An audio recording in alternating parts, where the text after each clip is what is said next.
को जय मसीह की।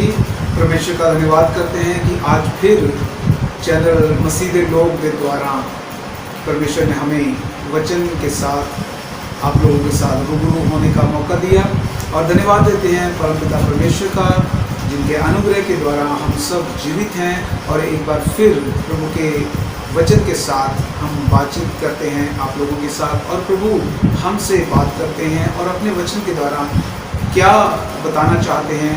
आइए हम वचन में से देखें। इससे पहले कि हम वचन को पढ़ें, हम एक छोटी प्रार्थना करेंगे। प्रभु को धन्यवाद देते हुए, पवित्र आत्मा का स्वागत करते हुए हम विनती करते हैं कि पवित्र आत्मा हमारी मदद करे। आइए हम दुआ। सामर्थ्य प्रभु, जमीन आसमान के मालिक, सर्वशक्तिमान खुदावन यीशु मसीह नासरी के पवित्र और जलाली नाम से धन्यवाद करते हुए एक बार फिर प्रभु आपके चरणों में आते हैं और पवित्र आत्मा जी धन्यवाद करते हैं कि आप आज फिर वचन के साथ हमारी अगुवाई कर रहे हैं। धन्यवाद करते हुए विनती करते हैं प्रभु कि आज जो भी वचन पढ़े हमारी समझ और बुद्धि में आने वाला हो और इस वचन के द्वारा प्रभु हम उस बात को प्रभु जो आपकी मर्जी है, आपकी इच्छा है, हम अपने जीवन में उस वचन को ले सकें, आपकी इच्छा को पूरा कर सकें। आपकी मर्जी हम सब के जीवन में बहुत से प्रभु होने वाली हो और पिताजी आज के वचन के द्वारा बहुत सारे लोग आशीषित हैं यीशु मसीह के नाम से। आमीन। आइए हम पवित्र वचन में से पढ़ें इफिसियों की पुस्तक और उसका 5 अध्याय 15, 16 और 17 है। इफिसियों 5, 15, 16 और 17। इसलिए ध्यान से देखो कि कैसी चाल चलते हो, निर्बुद्धियों के समान नहीं पर बुद्धिमानों के समान चलो। अवसर को बहुमूल्य समझो क्योंकि दिन बुरे हैं। इस कारण निर्बुद्धि ना हो पर ध्यान से समझो कि प्रभु की इच्छा क्या है। धन्यवाद हो परमेश्वर का इन वचनों के द्वारा। परमेश्वर के वचन में लिखा है कि निर्बुद्धियों की तरह नहीं बल्कि बुद्धिमानों की तरह और समझो कि कैसी चाल चलते हैं। आज इस महामारी के दौर में, इस महामारी के द्वारा बहुत सारे लोग चिंता परेशानियों में हैं, फिर भी वो अपने तौर तरीके बदलना नहीं चाहते हैं। हम सब जानते हैं कि जब ये लॉकडाउन हुआ, बंद हुआ, तो उसके बाद आज नेचर में बहुत फ़र्क आ गया। पोल्यूशन कम है, बहुत कम है और बहुत साफ सुथरा है। ये परमेश्वर की योजना है कि वो कुदरत को, नेचर को साफ सुथरा रखे और परमेश्वर के वचन के द्वारा हमने ये जाना कि जब परमेश्वर के वचन में हमने पढ़ा है कि हम बुद्धिमानों की तरह सोचें, समझें कि कैसी चाल चलते हैं, तो परमेश्वर को इस बात का पता है कि सारी दुनिया के लोग बिगड़ चुके हैं, परमेश्वर के वचनों के अनुसार नहीं चलते, परमेश्वर की इच्छा के अनुसार नहीं चलते, अपनी मनमानी करते हैं और मनमानी करते हुए आज हम इस स्टेज पर पहुंच चुके हैं कि हम वापस मुड़ना नहीं चाहते और चाहकर भी हम वापस नहीं जा सकते। लेकिन परमेश्वर जो हमारा उद्धार करता है, हमारा सृष्टि करता है और सृष्टि को उसने सृजा है और हमारा रचयिता है, इंसान को उसने बनाया। परमेश्वर के पास एक अच्छी योजना है कि वो हम सब के जीवन से बुरी बातों को, बुरे तौर तरीकों को, बुरी आदतों को वो निकाल दे। जिस तरह से नेचर के अंदर से गंदगी लोगों ने साफ कर दी और कुदरत के पेड़ पौधे, जानवर, पक्षी सब अच्छी ज़िंदगी और खुशहाल ज़िंदगी जी रहे हैं। इंसान के लिए भी यही प्लान है परमेश्वर का। और जब परमेश्वर जानते हैं कि वो बिगड़ चुका है, हमारे तौर तरीके बिगड़ चुके हैं, हम वो काम नहीं करते जो प्रभु की मर्जी है, इसीलिए आज पवित्र आत्मा ने फिर इस वचन के द्वारा हम सबको आगाह किया है कि हम निर्बुद्धियों की तरह, बेवकूफ़ों या मूर्खों की तरह नहीं बल्कि समझदारों की तरह, क्योंकि हम इंसान हैं, हमें परमेश्वर ने एक समझ, एक बुद्धि दी है, एक निर्णय हम ले सकते हैं। हम बुद्धिमानों की तरह सोचें कि कैसे चाल चलते हैं। क्या हम वैसा करते हैं जैसा परमेश्वर चाहते हैं? क्या हम वो काम करते हैं जैसे हमारे माँ बाप चाहते हैं? क्यों माँ बाप गुस्सा करते हैं बच्चों के ऊपर? क्योंकि जब बच्चा कहने में नहीं होता, उनके आज्ञाकारी में नहीं चलता, तब उस पर गुस्सा आता है। क्यों बच्चे अपने माँ बाप के खिलाफ चलते हैं? क्योंकि जब हम परमेश्वर के खिलाफ चलते हैं तो ये नेचुरल है कि हम अपने घरों में सिस्टम खराब कर देते हैं।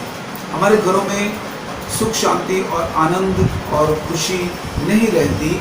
और परमेश्वर का वचन कहता है कि जहाँ परमेश्वर है वहाँ आनंद है, वहाँ खुशी है।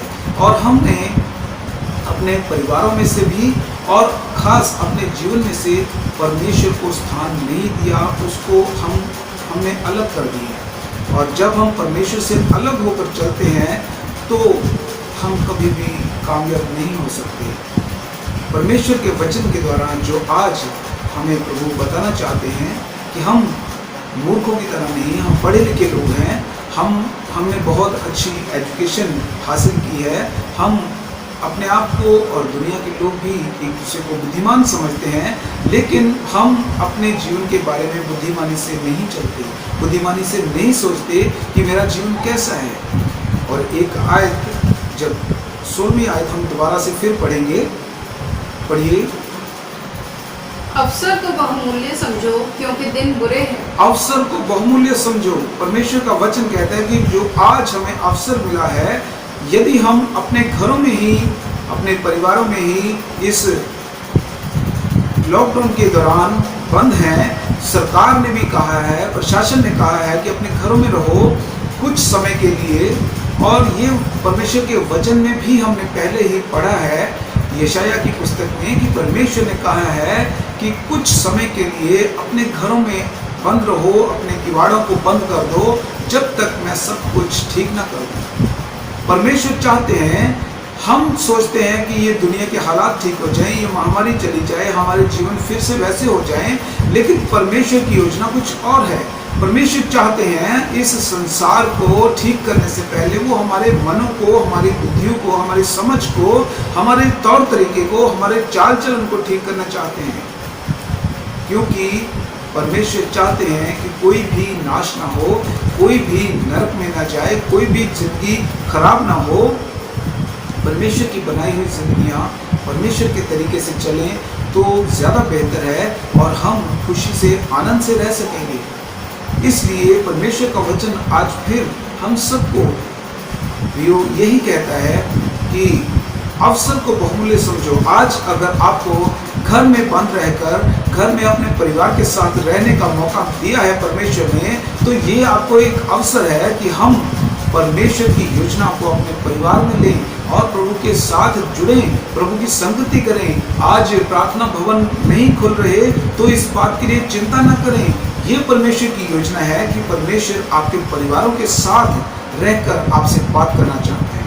परमेश्वर चाहता है कि ये अवसर आपको दिया गया है, इसको बहुमूल्य समझें क्योंकि दिन बुरे हैं। इसके बाद हो सकता है, हम सोचते हैं कि दिन अच्छे हो जाएंगे, ये मौसम, ये हालात खुल जाएंगे, ये लॉकडाउन खुल जाएगा। हो सकता है इससे भी ज़्यादा दिन बुरे आ जाएं, हमें और मुसीबतों का सामना करना पड़े। इससे पहले जबकि वो दिन बुरे आए, हमें परमेश्वर के वचन के द्वारा, परमेश्वर की संगति के द्वारा हमें तैयार होना है कि हम इन बुरे दिनों का सामना कर सकें और परमेश्वर के सामने अच्छे तौर तरीके से, अच्छे चाल चलन से हम परमेश्वर के सामने आ सकें। प्रभु का वचन कहता है कि बुद्धिमानों की तरह चलें, अपनी चाल को ठीक करें, अपने तौर तरीके ठीक करें, अपने स्वभाव को ठीक करें और अपने परिवार में प्यार से रहें, अपने आस पड़ोस से प्यार करें।